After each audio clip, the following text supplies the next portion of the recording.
హరివిల్లు తగులుతూ ఎగరగా ఈ కాకి కూడా నెమలిగా మారెనులే.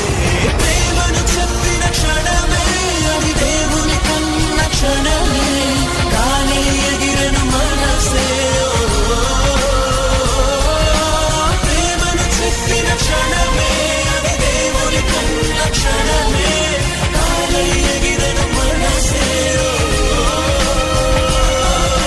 చిగిరిదుమిగితే నింగి తగిలిను పదములు రెండు పక్షులాయను వేళ్ళ చివ